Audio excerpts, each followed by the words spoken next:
Hello, everyone. This is Angel Aviles with Living Firme, bringing you another episode of 30 Inspiring Women. Now, for those of you who follow me, you know that I am one of the lucky administrators of a page on Facebook called Women Lift Women Frequency. If you're not following it yet, follow it. It is full of inspirational quotes and stories and lives, and these are the ladies behind that page. Today we have Crystal Rose Medina and Sofia Estevez. Crystal Rose Medina's great passion is bringing women together to heal, love, and learn. She helps women and girls see how important our role in the universe is and how important it is that we love ourselves by having a new perspective on life and the way we view our world. She shares her personal story and suffering so that others may see that in her vulnerability is strength.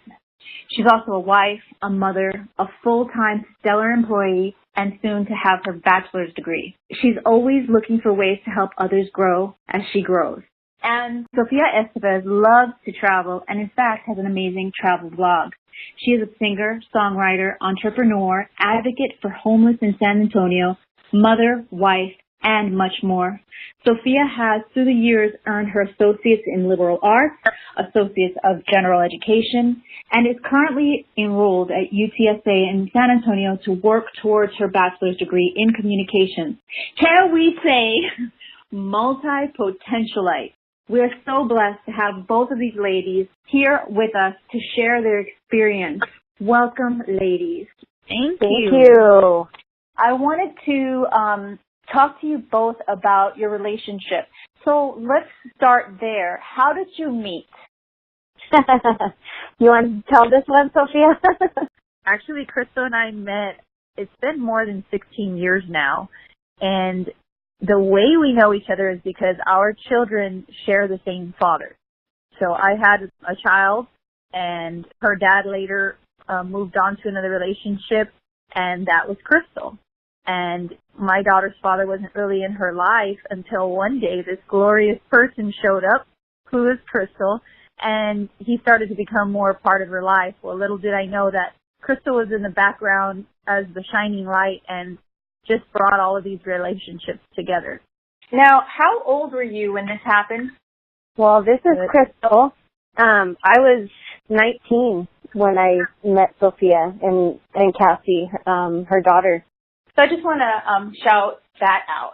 A 19-year-old woman who decides that it's more important for the man that she's with to have a relationship with his current child than to not. That's already a sign of, you're right, Sophia, just this light being. So tell us how your relationship evolved and what happened along the way.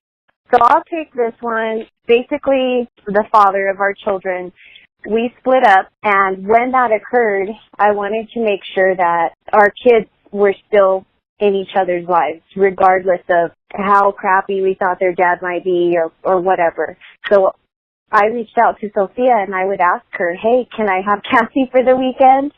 So, I'd go pick Cassie up, and her dad would call me like, hey, do you know where Cassie is? And I'm like, oh, yeah, she's over here with me and the kids, and he's like, how'd you get her? And I'm like, Sophia, let me have her.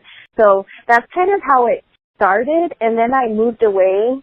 Sophia lives in San Antonio, and I live in Colorado Springs. Well, we just kind of started reaching out to each other over things, mom stuff that was going on, like kid stuff. I would call Sophia for advice for many, many things throughout the years, and she's always been there for me. We weren't best friends at the time, but she was always there for me, and that always stuck with me. And through the years, it's just developed into almost us being like sisters.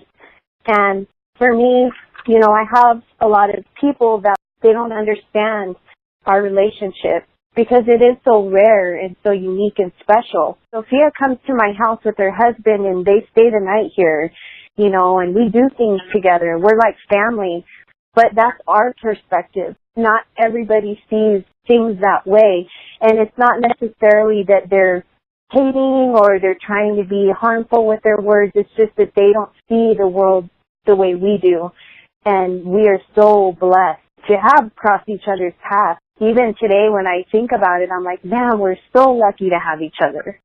Yeah, absolutely. To me, as a woman who is entering my age of wisdom, I feel like those are the kinds of stories that we need to hear. We need to normalize that type of behavior more because, one, I think that accepting a broad perspective on things makes for just a broader acceptance of all of what life has to offer. Two, I think that as women supporting one another, these stories need to be told. It needs to be more common for a woman to be a part of a tribe and to consider the overall health of the tribe as opposed to society's look at what's unacceptable. Tell us a little bit about when you founded Women Lift Women and why you did. So actually, Sophia has a lot to do with it. She may not realize that, but I went through a period of a lot of hardship personally and things that were going on around me, a lot of negativity, and my now husband has a daughter, and her mom and I, at first, I tried. I was like, oh, cool, this is going to be great. You know, it's going to be just like me and Sophia. We can be friends. But it didn't happen.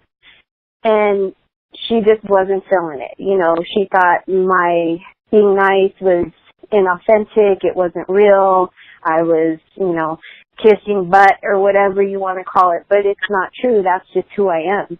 And through the years, she figured that out. But the relationship had been so damaged, it hurt me more than anything. I'm not bitter. I'm hurt that our stepdaughter was hurt because of that. There's nothing I can do with that, but what I can do is educate other women and show them by Sophia and our relationship, our kids' relationship, that it can be done. You just have to have your heart there. You have to be in the right place. That's all I can say. And so this is why I started the page. I wanted to just show that, hey, you don't have to be competition.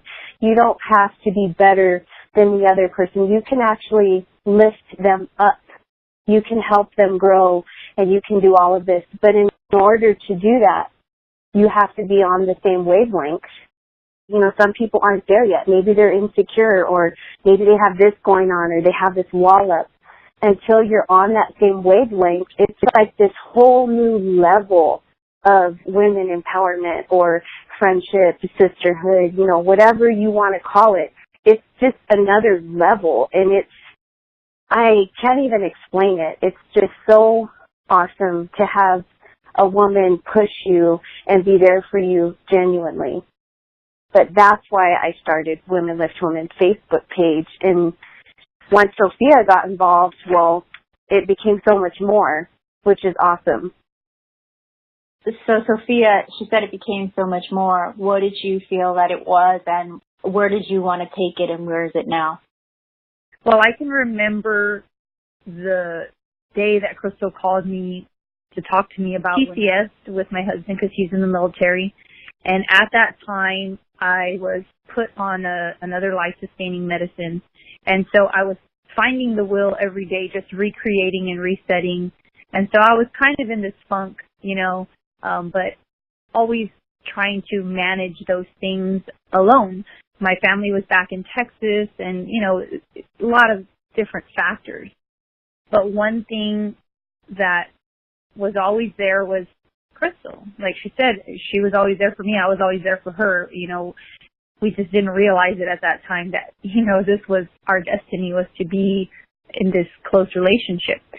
So I talked to her and reached out to her and was expressing to her how every single day, not just one day, but almost every day, you will encounter people that just try to come in and steer your ship.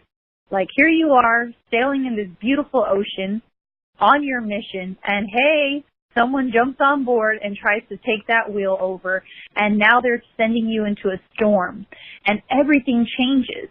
In that day, your attitude, your happiness, your motivation can be kind of sucked or drained from you only if you allow it.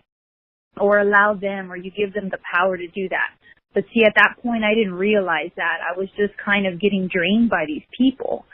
And I would talk to Crystal about it, like, gosh, is this okay? You know, in my heart, I feel so strong about being positive and happy, even though all these people around me aren't. And I used to say, what's wrong with me? Like, am I the only one that is feeling this way? And Crystal says, you know, it's like this awakening is like the epiphany. You know, she says, no, Sophia, you know, I go through the exact same thing. And I think at that moment, it was like, if you watch Jane the Virgin, you know how their little hearts light up whenever they're feeling something dramatic? I think both of our hearts lit up and we were like, oh my goodness, we are on the same frequency. This friendship is going to be so much more.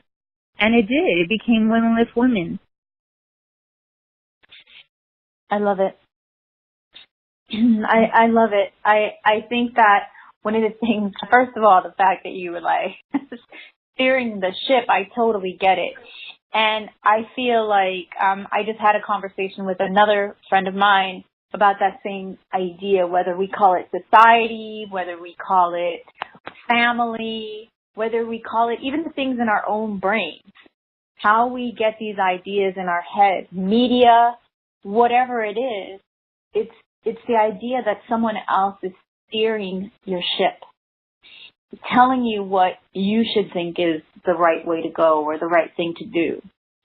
And one of the things that I love about Women Lift Women is that you all don't take anything for granted.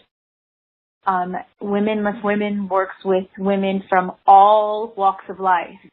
It could be in recovery, it could be homeless, it could be whatever the situation is. You all will go in there and you will teach basics. And sometimes we forget, you know, we've been living our lives. I live in LA. It's very fast paced. It's very, you know, sometimes I get to thinking like, well, how come they don't know that? How come people don't know this? Or it's so simple. And it's such a judgment call in my mind that, you know what? Not everyone was taught the way you were taught. Not everyone thinks the way you think. Not everyone feels the way you feel. And how you all have broken down your classes is so beautiful. It's so simplified, but it's not condescending. Does that make sense? Absolutely. Yes, absolutely. Now, Sophia, you mentioned that you were on some medication. I forgot what you called it. Life-saving medication? Mm-hmm. Girlfriend, please do elaborate on what you are talking about. Well, I think it was back, I would say, when I turned 21, and I was like, hey, it's party time. And then all of a sudden, I was shocked with this news of, hey, you have 4 years to live. And as much as I joked about it, because I'm a big joker, you know, I like to laugh things off, I really couldn't laugh this one off. I mean, during this time, I was probably going to like 7 appointments a week. I was told to make a will so I could designate who was going to raise my daughter. I lost my home, my car, my career, and my school, everything, all at the same time. So really, my greatest challenge at that time became, how do I get back to where I was? Because where I was before, it was a place of accomplishment, confidence. Confidence is really the big one because, gosh, it's just such a driving force. And I wanted that again because I knew that if I had that, I would just accomplish everything I wanted to. But most of all, I would be the mom that I promised my daughter that I would be. And so I really just adopted that whole mentality. If you believe that you can, you will. And man, is that the truth. I set goals, and then I started a fire, and I let it burn. All the anger, judgment, frustration, confusion, it all became my fuel. And that's what keeps me alive. That's what keeps me, you know, knocking down these challenges, because it's a progressive disease. It never goes away, you know, and you can get new lungs and hopefully you'll live a little bit longer, but they outline the fact that you will not live your full life. So I think we all have our challenges. We all have our things in life that we don't necessarily agree with. But it's really about your attitude and just resetting, constantly resetting. Not only as women, I think everyone always has to reset, and you're telling yourself in these moments, hey, you know what? What can I do? Don't focus on what you can't do. There is absolutely no room and no time to allow yourself to let in those kind of thoughts, because the minute you do, they will take over. Amen to that. Can you just tell us what the name of the disease is again? Oh, absolutely. It's pulmonary arterial hypertension, and it's extremely rare. When I first got diagnosed with it, I think there was like 1 in a million people would get it. So not, it took a very long time to figure out what it was. And, now they're coming up with new medicines and things like that. You are a shero. You're both sheros. I adore you both.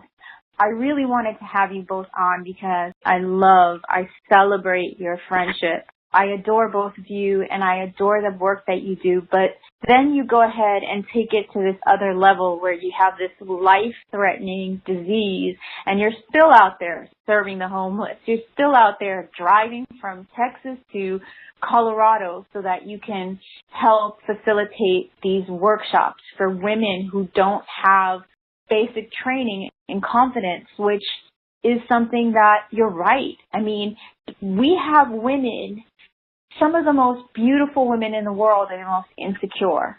And it's because not enough of us know how to teach how to get there. One of the things I have never asked Crystal is, how did you feel when you heard that Sophia was going through something like this? What was your response to that? I can remember the moment. It was right around the time where I was coming back to Colorado Springs. And in fact, that's one of the things that scared me the most in life during that time. I mean, we weren't even close back then. We were just talking and making sure we were communicating. And if you can imagine, at the tender age of 19, by then I think I was like 21, but even then, we're still kids, and here we are, even at that age, communicating for the kids and making it work without him. I don't know if I just sensed, we were going to be sisters someday or what, but I can remember crying. Like, I was upset, I was scared, and I remember at the time, from what my mother-in-law told me then, is that she had like 5 years to live, and that's when we were still kids, You didn't pull away. You continued to invest in the relationship where a lot of people would have pulled away. You invested your heart into this relationship, and it has paid dividends beyond even probably what you imagined. And I said, but you're an emotional badass, because actually, I'm going to tell everybody on the whole call that you are pregnant and you're actually having contractions. But you're on this call because your heart is always about serving other people, and I just think that is amazing. So what's on the horizon for 2018 and Women Lift Women? Anything that we can look forward to? Well, we have, we're going to continue to do workshops. We have some things that are in the works. I think Sophia and I are, we are going to start working on a kind of like another workshop like we do, but that has to do with, it'll be more online, I'm sure, but we're going to be working on social media etiquette. Both of us have a lot of experience from other things we've done, and then, of course, personal experience as far as that goes. And what it will entail is, teenagers, online bullying, that type of stuff. Also, I mean, I have been bullied as an adult online. I have like 90 people blocked. But, you know, just talking to people about, hey, if you're going to be on social media, that the second you walk out the door, so for example, you log into your Facebook, you're walking out the door, and it's not like the regular world where you walk out and you go to work and you got to deal with 100 people in the building. You're now dealing with millions of people. So you choose who you let into that world, and that also has a lot to do, unfortunately, nowadays, because life, it's about social media. You know, I mean, you have a baby, what do? You post a picture to show everybody. You're letting people into your world. And so it's so important that we be careful and we balance that. Just like we balance, you know, work, life, school, parenting, all that, social media needs to be a balance too. And, you know, we're going to be researching and getting together, and we actually collaboratively, we put together the workshop we have now, and it is freaking amazing. I mean, we have women hugging us and crying every time we do that, and it's so gratifying. It's like the best feeling ever. And so hopefully we can pour that into this as well. That's one of the big things. And then, of course, we got a baby coming, and so we'll see. And we're hoping to get down to San Antonio this year, too. So those are the things we have going on. Well, I'm excited for that social media event. I think that it's so needed, and you're absolutely right. I mean, there's nothing wrong with teaching retroactively as far as I'm concerned, because I do agree that bullying isn't just in the teen sector. I think that we all could use a reminder of there's the old school way of doing things, which is just treat one another like you want to be treated. So I am definitely looking forward to that. And you both have such incredible spirits and such incredible hearts. I think you're going to deliver such a powerful workshop, because you not only are teachers of the technique, but, you know, you guys just embody all of that. So how can this broad audience find you ladies? Where are you able to be found online?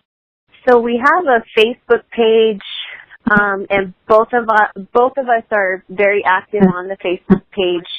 We do have a couple other people that we have on that you may see occasionally, but we're the main ones, and it's Women Lift Women Frequency.